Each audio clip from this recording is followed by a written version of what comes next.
Welcome back to the channel, guys. Another monthly episode of Best ASX Stocks.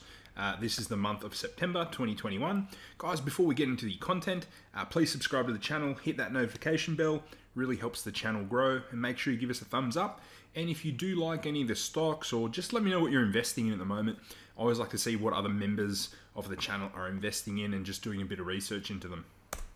So let's get into the content. So guys, as always, I'm not a financial professional, but let's get into the content. So I always cover off normally 5 stocks in this, ones that I'm researching, and this is just meant to be a starting point based on what I'm finding interesting. I guess for you to do a bit more research, or to go, yeah, I don't like that, or this does sound interesting. From there, I get far more detailed. This is just really top level research just to get you started. I then split it up into mid caps, large caps, and then some small caps. The first one is Fineos, or Fineos, however you say it, ASX ticker FCL. So what does Fineos do? Fineos is a leading provider of core systems for life, accident, and health insurers. Globally, with 7 of the 10 largest group life and healthcare carriers in the US, as well as 6 of the largest life insurers in Australia. So it's a tech company, guys, for life insurance companies, basically.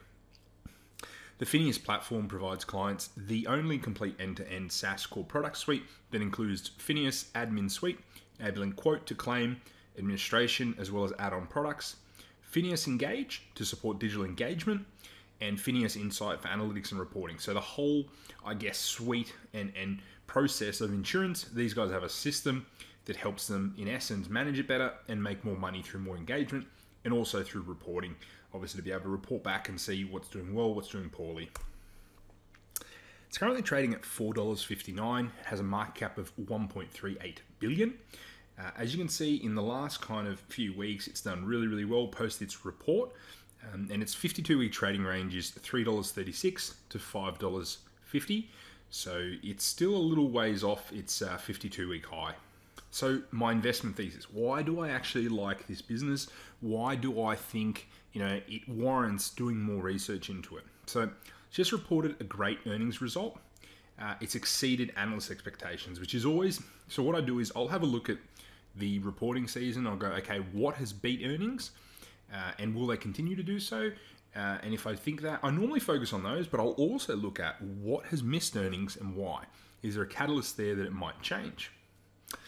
So in these earnings, revenue was up 23.3% to 108 million euros, which is 175 million Australian dollars. Annual recurring revenue reached 45.7 million. So guys, with tech companies, these guys, it's very well favored, obviously, because we get recurring revenue, which actually makes us easier to grow, makes the business a lot more stable and easier to predict. So we've also got gross profit coming in at 72 million euros. So huge actual profit margins there of around 70-odd%, representing an increase of 23%. The other thing I liked about the report was it used to rely on its big clients heavily. It's actually de-risked that and now spread across more clients.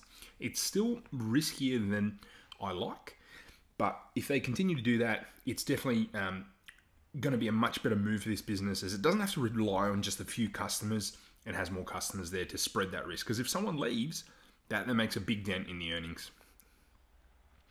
It also put forward some really great forward guidance, guys. It's got a strong pipeline of new clients, new opportunities. The other reason I like this is a huge addressable market. So you'll often hear the phrase TAM, so total addressable market. The bigger this is, the better the opportunity, right? Because if the total addressable market's big, more potential for them to become a bigger business. So this is particularly big, given insurance is a huge industry.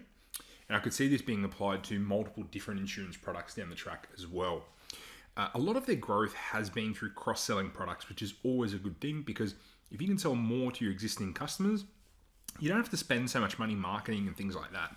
It's actually very good, and it's a vote of confidence, because if your product's not good, no one's going to buy more products from you. So they've obviously got a good product. The next business, guys, is Scali, ASX ticker NCK. Scali has a great track record in Australia. Let's see why I'm looking at it. So what do? Scali engages in retail and importation of household furniture and related accessories. Guys, it's basically a furniture company. It offers lounges, dining, tables and chairs, armchairs, buffets, cabinets, TV units, etc. You've probably been in one of their stores.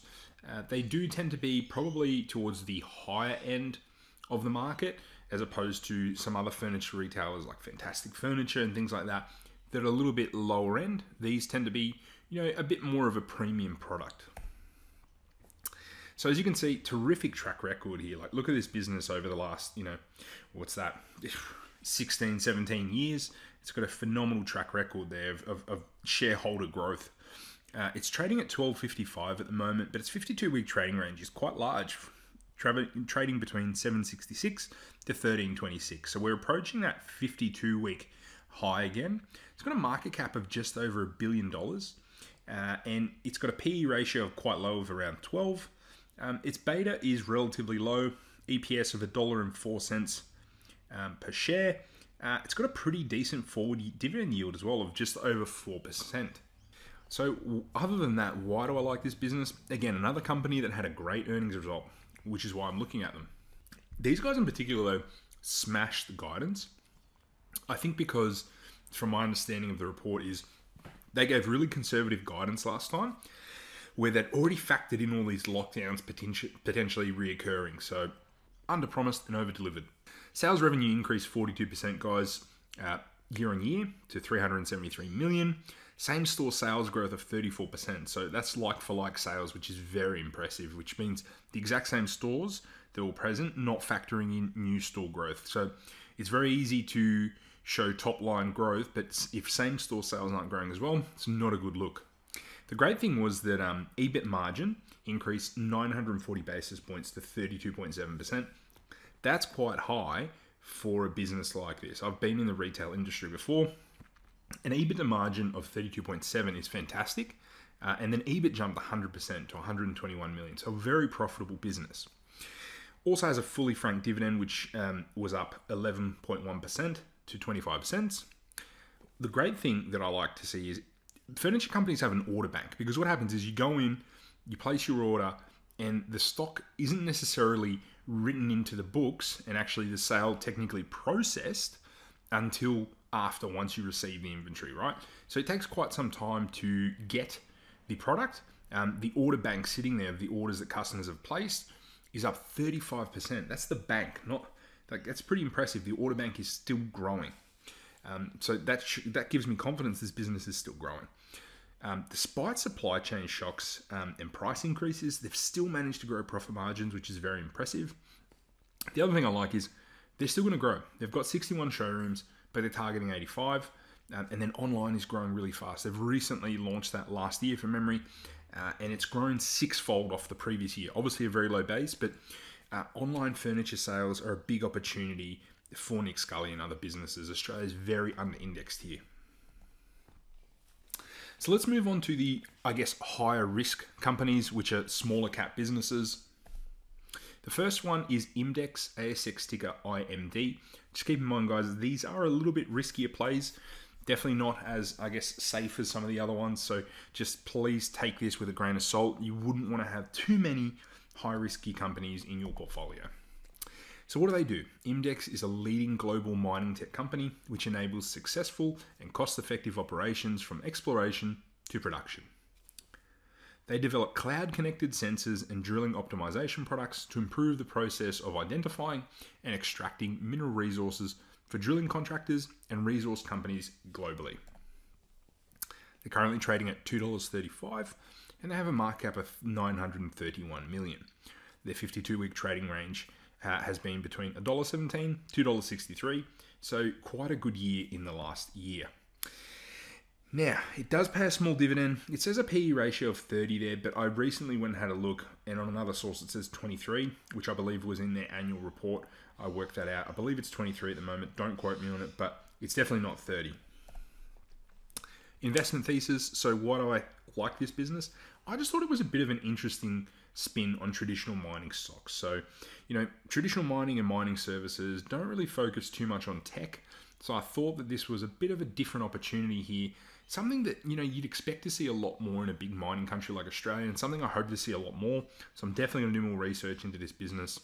It also does have a traditional equipment hire element as well. They're benefiting from the current exploration cycle, which is still growing, guys. It's still in a very much, these mining businesses are investing heavily in exploration, and these guys obviously benefit from that. Their Relics units, which is a unit they lend out, they've been lent out at record levels, where they're seeing huge demand from America and Australia. And they're trading at an 11% discount to the ASX Small Industrial Index. So that's something to note there. And they have a strong portfolio of clients with 18 of the top 50 mining companies. So let me know what you think of this business. A bit of a different one you don't often hear about. Now, one that I really like and is quite exciting, guys, is PWR Holdings, ASX PWH. What do? They're involved in the design, prototyping, production, testing, validation, and sales of cooling products and solutions to the motorsports, automotive original equipment manufacturing, or OEM, automotive aftermarket, and emerging technology sectors for domestic and international markets. So these guys are based on the Gold Coast, where I'm from. If you're on drive between Brisbane and the Gold Coast, you will see a big sign of theirs as you drive along. They've got a big warehouse. So an exciting Australian manufacturing company, high tech. So as you can see, they've had a phenomenal run.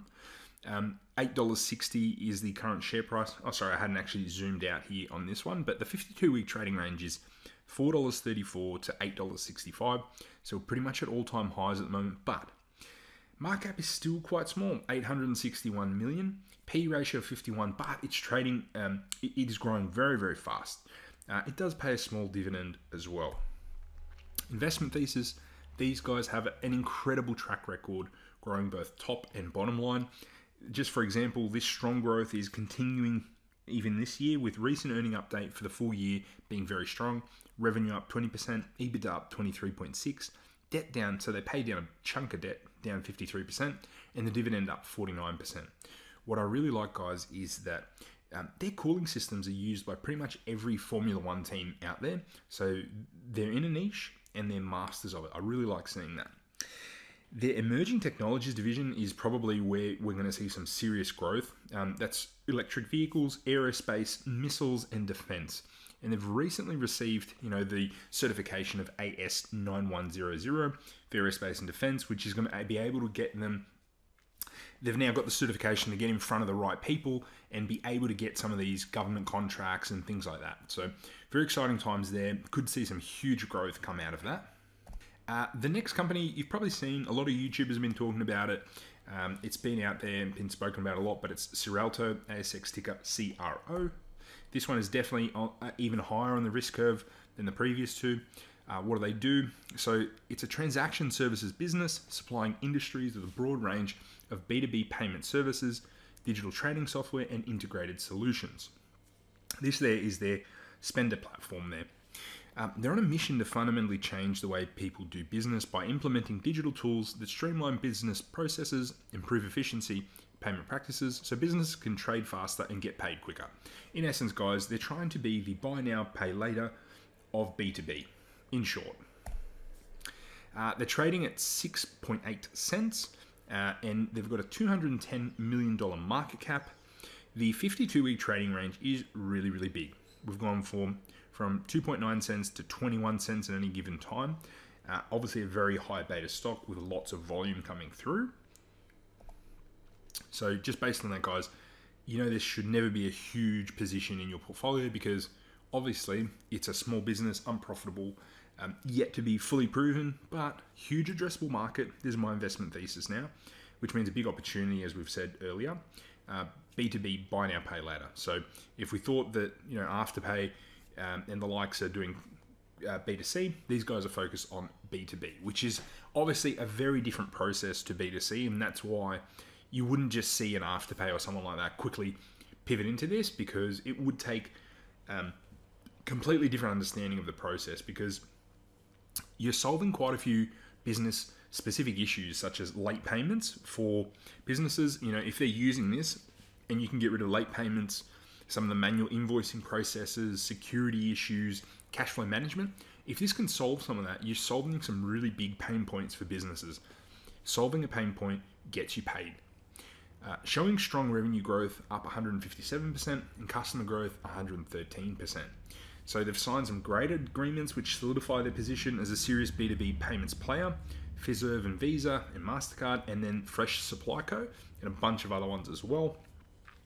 They've made some key acquisitions to boost their business capabilities, establishment in Vigo, and they've got the ability of the integrated solution reducing the friction between both buyer and seller. So, which is a big part of the reason as to why Afterpay and the likes did well. This is exciting, guys. Very early days, but something that I will do a deeper dive on for you. Again, there's plenty of info out there on this business, but I'm only just starting to do a bit more research into it. I've looked at it before, and to me, they're making all the right moves, and so I'm going to watch them and see, and potentially, I'll definitely be doing more research for you guys on it, and then we'll see if I'll ever actually put some money into this position. Out of all these, to be honest, the only one I'm considering in depth at the moment would probably be Fineos, Nick Scali, and by far the most exciting one for me was the PWR. But thank you very much for listening, guys. Again, please subscribe to the channel, hit that notification bell. Would love to hear some feedback from you, and I'll see you in the next one.